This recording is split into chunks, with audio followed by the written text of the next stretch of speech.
বন্ধুরা একদম breaking news আমি সর্বপ্রথম আপনাদেরকে জানাচ্ছি বাংলাদেশে এত মিডিয়া আছে কিন্তু এই খবর এখনো পর্যন্ত কেউ আপনাদের সামনে নিয়ে আসতে পারেনি।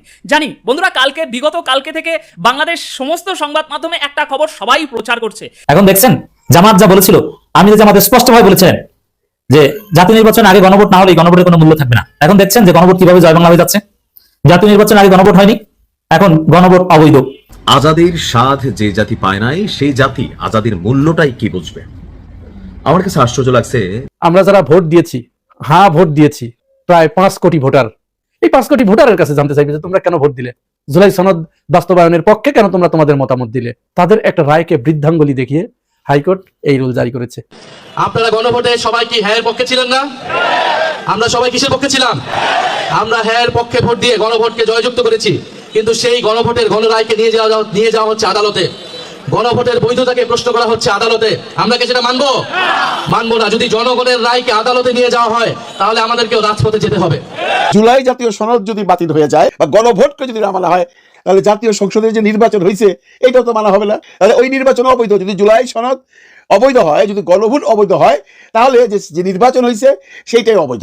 যাদের কারণে সবাই আজকে রাজনীতি করতে পারতেছে, নির্বাচন করতে পারলো, যার যার ঘরে ফেরত আসলো, তারা এখন বলতেছে জুলাই সনদ কেন অবৈধ ঘোষণা করা হবে না, সেটা নিয়ে আদালতে চলে গেছে। ভাই ব্রাদার, একটা বার খালি চোখ বন্ধ করে হিসাব করে দেখেন, এটা কি নিজের পায়ে নিজে কুড়াল মারা না? নিজের পায়ে নিজেই কোরাল মারার চেষ্টা করছে একটি রাজনৈতিক দল। যদি বাংলাদেশে জুলাই সনদ বাস্তবায়ন আদেশ না থাকে, 30টি কনসেনসাসের ভিত্তিতে সংস্কার প্রস্তাব না থাকে, গণভোটের প্রশ্ন অবৈধ হয়, তাহলে শেষ পর্যন্ত থাকবে কি? শেষ পর্যন্ত নির্বাচন থাকে, সরকার থাকে, নিজের গদি থাকে। জুলাই সনদ বাতিল চাওয়া রিটের শুনানি চলছে এখন বাংলাদেশের হাইকোর্টে। আমার বিশ্বাস বাংলাদেশের কোনো বিচারপতি জুলাই সনদ বাতিলের জন্য কলম হাতে নিবেন না। আসসালামু আলাইকুম দর্শক, আশা করি সবাই ভালো আছেন। আজকের তথ্যবহুল ভিডিওতে আপনাদের সবাইকে স্বাগতম।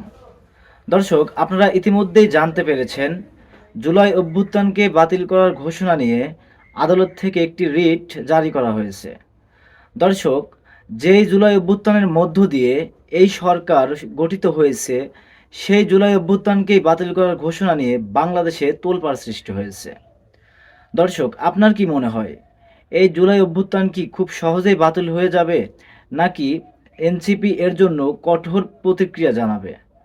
দর্শক, এনসিপি কিন্তু ইতিমধ্যেই ঘোষণা দিয়েছে যদি এই জুলাই সনদকে বাতিল করার ঘোষণা করা হয় সরকার থেকে, তাহলে এনসিপি খুব দ্রুতই মাঠে নামবে এই প্রতিক্রিয়া জানানোর জন্য।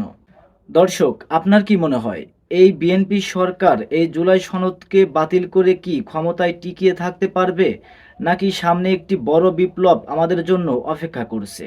অবশ্যই আপনার মূল্যবান মতামতটি কমেন্ট বক্সে জানিয়ে যাবেন। দর্শক, ভিডিওর শুরুতেই বেশ কিছু ভিডিওর অংশবিশেষ আপনারা দেখেছেন, তা থেকে হয়তো ইতিমধ্যেই আন্দাজ করতে পেরেছেন আজকের এই ভিডিওটি আপনাদের জন্য কতটুকু তথ্যবহুল হতে যাচ্ছে। অতএব চলুন প্রিয় দর্শক শ্রোতা, কথা না বাড়িয়ে একটি লাইক দিয়ে ধারাবাহিকভাবে সম্পূর্ণ ভিডিওটি দেখে আসি। সবাই নজর ইরানের যুদ্ধের দিকে, এদিকে আবার দেশের ভিতরে আরেকটা যুদ্ধ শুরু হতে যাচ্ছে। জুলাই সনদ এই মুহূর্তে কেন অবৈধ হবে না, এটার জবাব চাইছে আদালত। আরে ব্যাপারটা কেমন হয়ে গেল না? চোরের কয় চুরি কর, গৃহস্থের কয় সজাগ থাক। ওনারা তো বললো আমরা জুলাইয়ের সাথে আছি, ওদিকে আবার দেখেন ওনাদের পক্ষ হইয়া আইনি লড়াইতে নেমে গেছে জুলাই সনদকে অবৈধ ঘোষণা করার জন্য। কেমন হয়ে গেল ব্যাপারটা, তাই না? সালাউদ্দিন সাহেব নিজে কি বলে দেখেন, ওনার মুখে শুনেন। তাদেরকে আইনি সুরক্ষা দিতে হবে এবং সাংবিধানিক সুরক্ষা দিতে হবে। জুলাই জাতীয় সনদের আইনি স্বীকৃতি দিতে হবে, সাংবিধানিক স্বীকৃতি দিতে হবে। এই সমস্ত অঙ্গীকার আমরা সই করেছি এবং অঙ্গীকারাবদ্ধ হয়েছি। তার আলোকেই আমরা যা কিছু সিদ্ধান্ত নেওয়ার নেব। দেখছেন, ওনার নিজের মুখই তো বললো, তাই না? এবং ওনারা সবাই কিন্তু মেনে নিছে ব্যাপারটা, এটাই আমরা জানি। কিন্তু ভিতরে ভিতরে ওই যে চোরের কয় চুরি কর, গৃহস্থের কয় সজাগ থাক, এই চোরের কয় চুরি কর, গৃহস্থের সজাগ থাক, এটুকু আমরা জানি। কিন্তু এর পরের টুক কি আমরা জানি? না, এর পরের টুক জানি না। এর পরের টুক কি জানেন? এক চেয়ারম্যান ডাবের বাগান দেখায় এক চোরের বলতেছে এটা রাইতের বেলা সাফ কইরা দে, আমারে অর্ধেক দিস, ঠিক আছে? আবার গৃহস্থেরা যায় বলছে তোমার কিন্তু আজকে ডাব চুরি হয়ে যাবে, খুব সাবধান। মানে ভালো সাজতেছে, ওই চোরের ধরাই দিবে, সে ভালো সাজবে। গল্পটা কিন্তু এইটুকুই আমরা জানি, কিন্তু আসল ঘটনা কি জানেন? ওই চোর কিন্তু একা চুরি করতে যায় নাই, দুজন গেছে। একজন ডাব গাছে উঠছে, আরেকজন লুকায়া বসে রয়েছে। যখনই ডাব গাছে উঠছে, গেরস্ত তো আগে থেকেই জানে চোর আসবে, তাড়াতাড়ি লাঠি টাঠি নিয়ে দৌড়ে আইসা টর্চ লাইট মারছে। ওই যে গাছের মধ্যে দেখা যায় চোর, টর্চ মাইরা বলতেছে নিচে নাম, নিচে নাম। চোর কি নিচে নামবে? নামে নাই, কারণ ওই যে আরেকজনটা রাখা গেছে নিচে। সে কি করছে জানেন? গৃহস্থের ঘরে যায় আগুন লাগাই দিছে, ধাও ধাও করে আগুন জ্বলা উঠছে। গৃহস্থ ঘর বাঁচাইবে না ওই ডাব বাঁচাইবো, ঘরের দিকে দৌড় দিছে। চোর নাইমা ডাবটা নিয়ে দুই ভাই, মানে চোরে চোরে খালতো ভাই, দুই ভাই হাইটা চলে গেছে। কেন কথাটা বললাম? ওই যে গৃহস্থরা যদি সজাগ থাকতে বলেন, আর এদিক দিয়ে যদি বলেন সব দিকে আমরা ঠিক আছি, আর ওদিকে যদি বলেন আদালতে যায় যে না এটা বৈধ না, তাহলে ভাই ওরকম একটা আগুন লাগাই দিয়া কেউ পার পায়া যাবে। ওই চোরের ঘটনা হবে ভাই, হ্যাঁ ওই চোরের ঘটনা হবে। আপনি এদিক দিয়ে ধরতে যাবেন, দেখবেন ওদিক দিয়ে আগুন লেগে গেছে, এরকম ঘটনা ঘটা যাইতে পারে। এটা কোনো কথা হইলো? এইভাবে আপনারা অস্বীকার যাবেন, কেউ কল্পনাই করতে পারে নাই।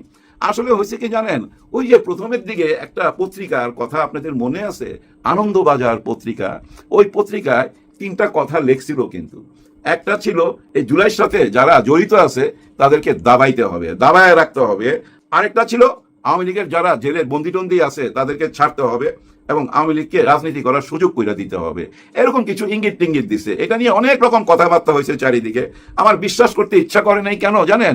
যে ভাই এগুলো বানায়া টানায়া লেখে আলোচনার জন্য। কিন্তু বর্তমানে আইসা কার্যক্রমে দেখতেছি ওই কথাগুলাই তো সত্য। তখন ওগুলার গুজব মনে করছিলাম। গতকাল পর্যন্ত তো আমার ধারণা ছিল না না ওনারা এত বড় বেইমানি করতে পারে না, তাই না? এটা কি করে সম্ভব হয় বলেন?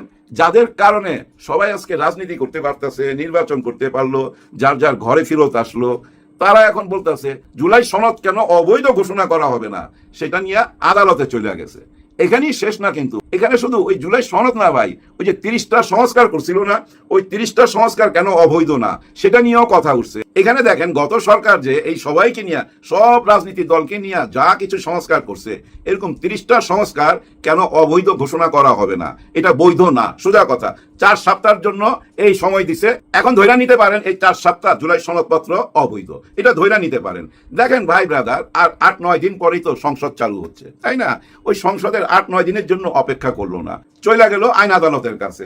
এখন তো প্রশ্ন উঠতে পারে, তার মানে কি সব জায়গায় তো আপনাদের লোকজন বসায় দিচ্ছেন, আইন আদালত পাড়াও তো আপনাদের লোকজন বসায় দিচ্ছেন। এখন কি আপনারা সব নিজেদের মতো কইরা নিতে চান? মানে আপনারা তো এটা সঙ্গে না, আগে একবার বলছিলেন, এখন কি ওই কথাই ফেরত যাইতে চান? এইটাই কি আপনাদের মনের কথা? সোজাসুজি পরিষ্কার বইলা দেন না ভাই। আমার মনে হয় মাননীয় প্রধানমন্ত্রী আপনি সোজাসুজি বইলা দেন যে না আমরা এটা মানি না, সোজাসুজি বইলা দেন।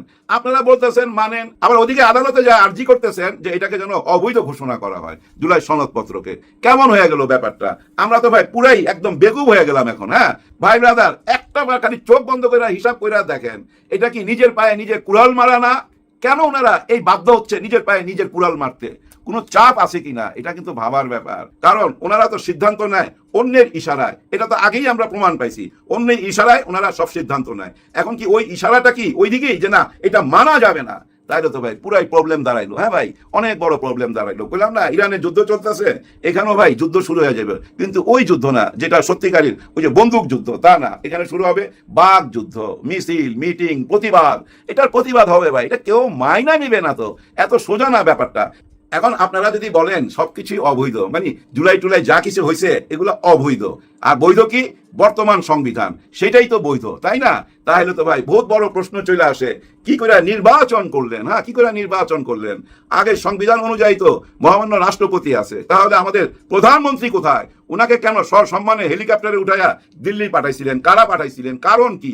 অনেক রকম প্রশ্ন চলে আসে। ওই সংবিধান অনুযায়ী তো উনি আমাদের প্রধানমন্ত্রী, তাই না? ওই সংবিধান অনুযায়ী বঙ্গবন্ধুর ছবি তো পিছনে লাগানোর কথা সব জায়গায়, সেটা কি হচ্ছে? হচ্ছে না। তার মানে কি সংবিধান অনুযায়ী কোনো কিছুই তো হয় নাই। সংবিধান অনুযায়ী তো নির্বাচন হওয়ার কথা 2029-এ, সেটাও তো হয় নাই। আপনারা সবকিছুই মাইনা নিলেন, আমাদের হ্যাঁ ভোটটা মাইনা নিবেন না। বাহ, কি চমৎকার আইডিয়া! 1/3 মেজরিটি পায়া ওনারা সংসদে গেছে, যা ইচ্ছা তাই করতে পারবে, এই অঙ্কেতেই ওনারা আগাইতেছে। আগায় যান ভাই, আমরাও আছি, দেখতে থাকি না কি হয়। আগায় যান ভাই ব্রাদার, আগায় যান, কোনো অসুবিধা নাই। কিন্তু জুলাইকে অস্বীকার জায়গা আপনারা কতদূর আগায় যাইতে পারবেন সেটাই এখন দেখার ব্যাপার। আমরাও দেখতে চাই মহামান্য বিচারপতি কি রায় দেয়। হ্যাঁ, দেখতে চাই। বাংলাদেশে এক অপ্রত্যাশিত পরিস্থিতি তৈরি হয়েছে। এখন পুরো জাতি আক্ষেপ করছে যে আমিরে জামাত এবং জামাত ইসলামী কত দূরদর্শী ছিল। এমনকি এনসিপিও আক্ষেপ করছে যে জামাত কতটা দূরদর্শী ছিল। হ্যাঁ, এই জাতি যারা জামাতকে ভোট না দিয়ে বিএনপির মতো একটা চান্দাবাজ দলকে ভোট দিয়েছে তারা আক্ষেপ করবে যখন কিছুদিন পর বাংলাদেশে একটা ছোটখাটো দুর্ভিক্ষ লেগে যাবে, ভয়াবহ লোডশেডিং দেখা দিবে এবং দ্রব্যমূল্যের ভয়াবহ ঊর্ধ্বগতি দেখা দিবে, তখন বিএনপি মানুষ টের পাবে যে আমরা কি ভুলটা করেছি। শুধু তাই নয়, দেখেন এই জুলাই প্রজন্মের মধ্যে যদি কেউ বিএনপিকে ভোট দিয়ে থাকেন, এখন দেখেন আপনারা কি ভুল করেছেন এবং জামাতের অবস্থান কতটা দূরদর্শী ছিল। জামাত জোরালোভাবে দাবি করেছিল, রাজপথে নেমেছিল, বিক্ষোভ সমাবেশ, মহাসমাবেশ পর্যন্ত করেছিল, স্পষ্টভাবে বলেছিল জামাত তাদের দাবি নিয়ে ইউনূসের সাথে রাজপথে দর কষাকষি করেছিল। কি সেটা? যে জাতীয় নির্বাচনের আগে গণভোট হতে হবে, একদম পয়েন্ট অফ নো রিটার্নের মতো অবস্থানে ছিল। কিন্তু বিএনপি নানানভাবে তারা সিস্টেম করে ফেলেছে যে না, জাতীয় নির্বাচনের দিন গণভোট একই দিনে হতে হবে, আগে গণভোট হওয়া যাবে না, এই সেই অমুক তমুক। শেষ পর্যন্ত জামাতের এই দাবি মানা হয়নি, ইউনূস জাতীয় নির্বাচন এবং গণভোট একই দিনে করেছে। এখন দেখছেন জামাত যা বলেছিল, আমির জামাত স্পষ্টভাবে বলেছিলেন যে জাতীয় নির্বাচন আগে গণভোট না হলে এই গণভোটের কোনো মূল্য থাকবে না। এখন দেখছেন যে গণভোট কিভাবে জয় বাংলা হয়ে যাচ্ছে। জাতীয় নির্বাচন আগে গণভোট হয়নি, এখন গণভোট অবৈধ, জুলাই সনদ আদেশ অবৈধ, এগুলো রুল জারি করা হয়। কেন অবৈধ হবে না? মানে এটা অবৈধ, সরকার বলুক এটা অবৈধ, আমরা এটা মানি না, এটা হাইকোর্ট বলছে, গণভোটকে হাইকোর্ট দেখায়। দেখছেন এই যে দেশের এই পরিস্থিতি, এটা তো আরেকটা বিপ্লবের দিকে যাবে দেশ। বিএনপি সরকার তো অবৈধ হয়ে যাচ্ছে, কারণ গণভোট, জুলাই সনদ এগুলো সব অবৈধ হলে নির্বাচন অবৈধ, তারেক সরকার অবৈধ। তাহলে জাতীয় নির্বাচনের আগে গণভোটের যে দাবি জামাতের ছিল, এটা যে কতটা দূরদর্শী দাবি ছিল এবার বুঝছেন। বৃহত্তর স্বার্থে জামাত মেনে নিতে বাধ্য হয়েছে, কিন্তু আমার তো মনে হয় যে গণভোট ছাড়া নির্বাচনে যাওয়া উচিত হয়নি। এখানে এনসিপি কেও দায়ী করতে হবে, কারণ এনসিপি কিন্তু জাতীয় নির্বাচনের দিন গণভোটে রাজি ছিল। এনসিপির প্রথমে একটা অবস্থান ছিল যে না, গণভোট জাতীয় নির্বাচনের আগে হতে হবে, কিন্তু এক পর্যায়ে এনসিপির অবস্থান ছিল যে না, গণভোট জাতীয় নির্বাচনের আগে পরে এটা জরুরি না, জাতীয় নির্বাচনের দিনও হতে পারে। এখন এনসিপি বুঝো চালাকি করছিল, জামাতের চাইতে বেশি বুঝছিল তোমরা। এখন দেখো কি হয়, এখন আবার বিপ্লবের জন্য প্রস্তুতি নাও। এখন তোমার সংসদ নির্বাচন 6 জন এমপিগিরি সব ছুটে যাবে, কারণ পুরো নির্বাচনই তো অবৈধ হয়ে যাবে। দেশ যেদিকে যাচ্ছে তাতে পুরো নির্বাচন এটা বৈধ থাকে না, সেই পরিস্থিতি আমরা দেখতে পাচ্ছি। দর্শক, এখন সবাই আক্ষেপ করছে এবং টের পাচ্ছে যে জামাত কি জিনিস, আক্ষেপই করতে হবে। অতএব এখন থেকে যারা দেখছেন যে বিএনপিকে ভোট দিয়ে ভুল করেছেন, দেশটা ধ্বংসের দিকে যাচ্ছে, সবকিছু এলোমেলো করে ফেলেছে, বিএনপি বিশ্বাসঘাতকতা করছে, 2 নম্বরই করছে, প্রতারণা করছে জাতির সাথে, এখন থেকে জামাতের সাথে থাকেন। জামাত রাজপথে ডাকলে রাজপথে আসবেন, স্থানীয় সরকার নির্বাচনগুলোতে জামাতকে শক্তিশালী করেন, নইলে জাতির কপালে বিপদ আছে। এই জাতির আশা আকাঙ্ক্ষার মুক্তির একমাত্র ভরসা জামাত। দেখছেন তো সবাই প্রতারণা করে, কত বড় প্রতারণা, পুকুর চুরি। তারেক রহমান নিজে বলেছেন গণভোটে হা দিন, এখন সেই গণভোটকে অবৈধ ঘোষণা করতে আইন লড়াই চালাচ্ছে বিএনপির আইনজীবীরা। কত বড় মোনাফেক ধান্দাবাজ, কত প্রকার কি কি দেখছেন। তারেক রহমান মোনাফেক, এর মানে ভোট পেতে হলে হা ভোটের পক্ষে বলতে হবে, যদিও বিএনপির বেশিরভাগ লোক না ভোটেই দিয়েছে। কত বড় ছলচাতুরি প্রতারণা করে ক্ষমতায় এসে এখন গণভোটকে অবৈধ ঘোষণা করানোর চেষ্টা করছে হাইকোর্টের মাধ্যমে। বিএনপির প্রতারণা দেখছেন। অতএব এই জাতির মুক্তি বিএনপির হাতে নাই, এই জাতির মুক্তি জামাতের হাতে, শিবিরের হাতে। বিএনপি ক্ষমতা এসে সন্ত্রাসের রাম রাজত্ব কায়েম করছে, ক্ষমতা এসে চাঁদাবাজিকে রাষ্ট্রীয়ভাবে বৈধতা দেওয়ার চেষ্টা করছে। বিএনপি ক্ষমতা এসে কি করছে, কি অপরাধ করছে না? ধর্ষণ জ্যামিতিক হারে বেড়ে গেছে, কারণ বিএনপির ক্ষমতা ব্যবহার করে বিএনপি সন্ত্রাসীরা এই কাজ করছে, মানুষ হত্যা করছে।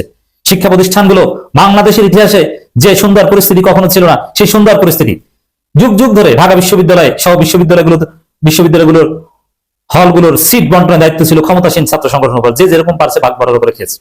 এখন একটা নিয়মের মধ্যে এসেছে, প্রতিষ্ঠান প্রশাসন এগুলো সব ঠিক করছে বিশ্ববিদ্যালয় প্রশাসনের হাতে। তুমি যত বড়ই ছাত্র নেতা হোক, তোমার ছাত্রত্ব না থাকলে তুমি হলে থাকতে পারবে না। সেই পরিবেশ নষ্ট করে দিতে হল দখল করার উদ্দেশ্যে টেস্ট কেস হিসাবে ঢাকা পলিটেকনিক ইনস্টিটিউটে ভয়াবহ হামলা চালিয়েছে ছাত্রদল সন্ত্রাসীরা। অতএব বিএনপি ছাত্রদল বিএনপিকে ভোট দিয়ে কত বড় ভুল করেছেন। বিশেষ করে শহীদদের রক্ত, শহীদদের আত্মা কষ্ট পাচ্ছে, শহীদদের রক্ত বৃথা যাচ্ছে।